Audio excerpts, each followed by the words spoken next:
ગુજરાતના રાજ્ય ગૃહમંત્રી અને ખાસ કરી અને જે ડેપ્યુટી સીએમ છે હર્ષ સંઘવી તે હાલ જે છે તે નેત્રમની મુલાકાતે ગયા હતા. આદિવાસી સમાજનું એક સંમેલન હતું, તેમાં તેઓ ઉપસ્થિત રહ્યા હતા અને આદિવાસી સમાજને સંબોધિત કરી અને તેઓએ જે છે તે વિપક્ષ પર આકરા પ્રહારો કર્યા છે. શું છે સમાચારો તેની વિગતવાર ચર્ચા કરીએ. નમસ્કાર, આપ જોઈ રહ્યા છો ન્યૂ ભારત ન્યૂઝ અને હું છું આપની સાથે વલ્લરી વ્યાસ. ભરૂચ જિલ્લાના નેત્રમ વિસ્તારની અંદર હર્ષ સંઘવી પહોંચ્યા હતા અને તમામ આદિવાસી સમાજને સંબોધિત કરી અને તેઓએ જે છે તે હવે શું કહ્યું સૌપ્રથમ તે સાંભળી લઈએ.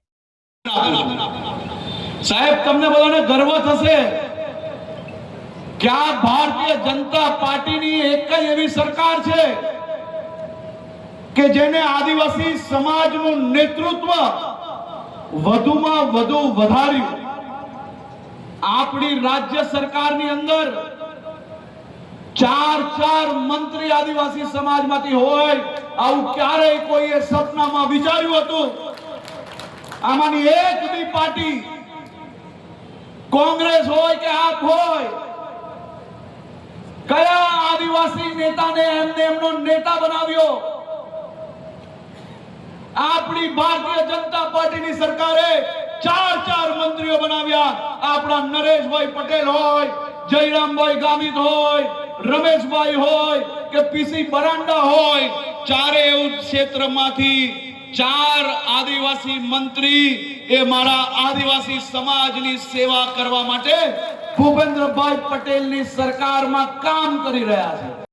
હર્ષ સંઘવી જે છે તે ભરૂચ ખાતે નેત્રમ વિસ્તાર ખાતે આવી પહોંચ્યા હતા અને આદિવાસી સમાજના સ્નેહ મિલનની અંદર તેઓ ઉપસ્થિત રહ્યા હતા અને તમામ આદિવાસી સમાજના લોકોના હક માટે તેઓ જે છે તે હવે આવનારા સમયની અંદર તમામ હક મળી રહે તેવા પ્રયાસો હાથ ધરશે તેવું પણ તેઓ કહી રહ્યા છે.